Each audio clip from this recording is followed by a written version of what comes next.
अगर हमारी बातों को नहीं माना जाएगा तो सीधी सीधी बात है, हम तो कौन है, लेकिन ये पूरा जो जनता है, इस गांव के लोग, इनका आक्रोश है, वो जमानत जब्त करवा देंगे। इस मुखलतबे में नारा है कि हम जीत जाएंगे, कंपटीशन में भी नहीं आएंगे।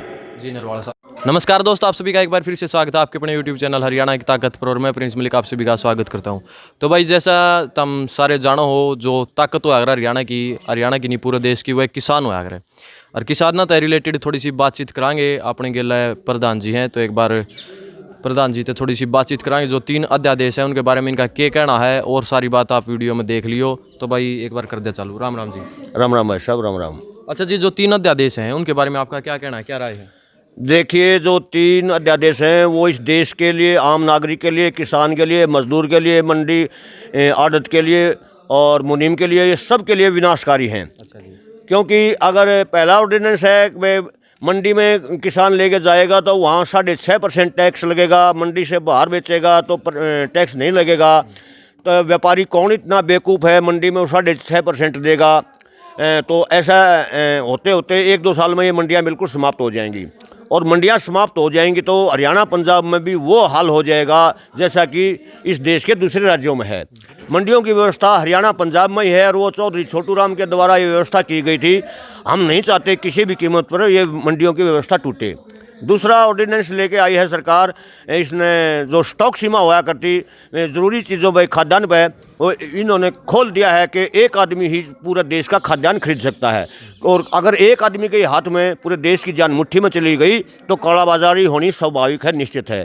क्योंकि 2016 में दाल के ऊपर आपने देख लिया होगा, महाराष्ट्र सरकार ने स्टॉक सीमा हटा दी थी। वो 45 रुपये किलो वाली दाल 200 रुपये किलो में अंबानी अडानी ने बेची थी। और तीसरा है कॉन्ट्रैक्ट खेती का। कॉन्ट्रैक्ट खेती में इतना गंभीर है, किसान को ये मालूम नहीं कि अपने किसान से कहाँ दस्तक, कहाँ गुट्ठे करवा रहा है।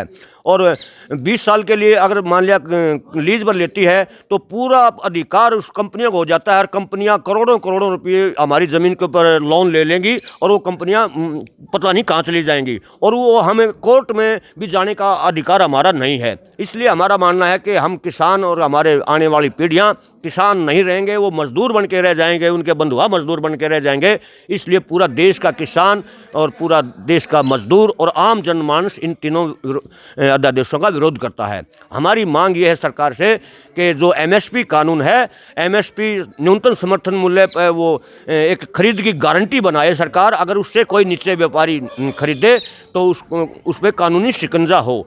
तो ये हमारी मांगे हैं।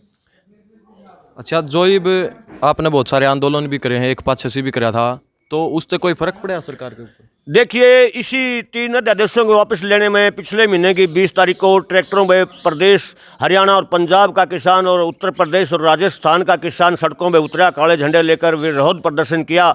उसके बाद 15 अगस्त को काले झंडे लेकर मोटरसाइकिलों पर हज़ारों की संख्या में लोगों ने विरोध प्रदर्शन किया। लेकिन सरकार हिली है, मगर उसकी सरकार की जड़ें नहीं हिली हैं। अब आने वाली 10 तारीख को पिपली कुरुक्षेत्र में किसान बचाओ और मंडी बचाओ महारैली होने जा रही है। उसमें सरकार की जड़ें हिलाकर और उसमें पूरे वृक्ष को हम पता नहीं कहाँ फेंक देंगे। लोगों में इतना आक्रोश है, किसान मजदूर आड़तियों में। तो हमारा कहना है कि अभी वक्त है सरकार मान जाए। अगर सरकार इन अध्यादेशों के बारे में अपनी जिद अड़ी रहती है तो बड़ौदा उपचुनाव में सरकार की, बीजेपी सरकार की जमानत जब्त लाजमी है। ये हम आपके चैनल के माध्यम से लिख कर दे सकते हैं। अगर सरकार हमारी बात को मान लेती है तो अभी वक्त है, सरकार के लिए अच्छा होगा। अच्छा, बड़ौदा उपचुनाव में ऐसा के मतलब आप नया मतलब जो अपनी तरफ से पूरी मजबूती है, कोई कैंडिडेट आएगा वो तार्स को? हाँ, ऐसा है। हमने सारी पार्टियां देखी हैं, लेकिन अभी लोगों में चर्चा है, क्योंकि लोगों ने सारी पार्टियां देख ली हैं। कांग्रेस, बीजेपी, नेल्लो, रामो, श्यामो, सारी पार्टियां देख ली हैं। कोई भी मतलब सब ये पूंजीपतियों की पार्टियां हैं, हमारी कुछ नहीं है। लोगों में एक नौजवान पीढ़ी में एक वो चर्चा चलने लगी है कि जब तक आम किसान का बच्चा उस राजनीति में नहीं जाएगा, जब तक हमारी बात कोई सुनने वाला नहीं है। चौधरी चरण सिंह ने भी कहा था कि किसान की एक नज़र खेत में हो तो एक उस दिल्ली की कुर्सी पर भी होनी चाहिए, तब किसान का भला हो सकता है। अच्छा, जो नए किसाना के बच्चे हैं जी, वह जो पहले होया करते वह सारे खेती कराया करते, ईब कितने न कितने खेती तो दूर होते जाओ, इसका क्या कारण है? देखिए, घाटे का सौदा है। आज कोई भी माँ बाप ये नहीं चाहता कि मेरा बच्चा खेती करे। 3,000, 4,000, 5,000 रुपये की फैक्ट्री में करना उसको मंजूर है, खेती करने में वो मंजूर नहीं है। वो इसलिए है कि खेती करता है ना जो उसकी ना शादी होती है ना उसको इस ऐसी दृष्टि से देखते हैं, मतलब उस नौजवान को अब ये तो बिल्कुल पागल है, वो चाहे PhD करे और कितना पढ़ा लिखा क्यों नहीं, क्यों घाटे का सौदा मान लिया है। और अब जब कोई भी इतना ज़्यादा अन्याय होता है तो जनता उठती है और क्रांति आती है। अब राजनीतिक क्रांति भी आएगी और हर तरह की क्रांति आएगी किसानों के पुत्रों में। अच्छा, जो ये आप आगे रैली करोगे या फिर जो भी प्रदर्शन करोगे उसमें किसान कितना होंगे? ऐसा है, 4 स्टेटों के किसान इकट्ठा होने जा रहे हैं। हरियाणा, पंजाब, राजस्थान और उत्तर प्रदेश का किसान पिपली नई अनाज मंडी में इकट्ठा होगा और वो तब तक वापस नहीं अपने घर नहीं लौटेगा जब तक कोई न कोई समाधान नहीं कर लेता। किसान आज सरकार से 2-2 हाथ करने के मूड में है। अच्छा, किसाना में कितने कितने देखने में मिला कि वह एकता नहीं है, क्योंकि जो अगर सारे किसान हो जाओ, सारी की बिरादरी आगे, क्योंकि आपने भी बेरा है, हमने भी बेरा, सबने बेरा, किसान की कोई जाति नहीं हुआ करती। ऐसा है, किसान कोई एक बिरादरी नहीं है, किसान 36 बिरादरी के लोग किसानी करते हैं। जो चाहे नाई है, धोबी है, तेली है, कुम्हार है, जाट है, ब्राह्मण है, जो खेती करते हैं वो सभी किसान हैं। और जो खेती नहीं करते, जो भेड़ बकरी पालते हैं वो भी किसान हैं, जो पशु पालते हैं वो भी किसान हैं, और जो किसान खेतों में मजदूरी करते हैं वो भी किसान हैं। गांव में रहने वाले लोग सभी लोग किसान की श्रेणी में आते हैं। ऐसा कुछ नहीं है। किसान हाँ मानते हैं, किसान की एकता भी नहीं थी। इन लोगों ने, राजनीतिक पार्टियों ने कभी धर्म के नाम पे, कभी जाति के नाम पे बिल्कुल इन्होंने अलग अलग किया है।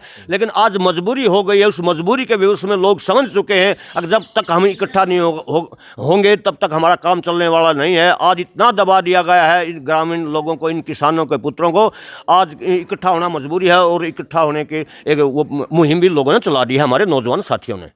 तो ये लास्ट में आखिर में आप क्या संदेश देना चाहो किसानों ने बड़ौदा उपचुनाव से रिलेटेड? देखिए, हम तो यही संदेश देना चाहते हैं, आज बीजेपी की सरकार है, वो हमारी बातें हैं उनको मान लिया जाए। अगर हमारी बातों को नहीं माना जाएगा तो सीधी सीधी बात है, हम तो कौन हैं, लेकिन ये पूरा जो जनता है, इस गांव के लोग, इनका आक्रोश है, वो जमानत जब्त करवा देंगे। इस मुखलतबे में ना रहे हैं कि हम जीत जाएंगे, कंपटीशन में भी नहीं आएंगे।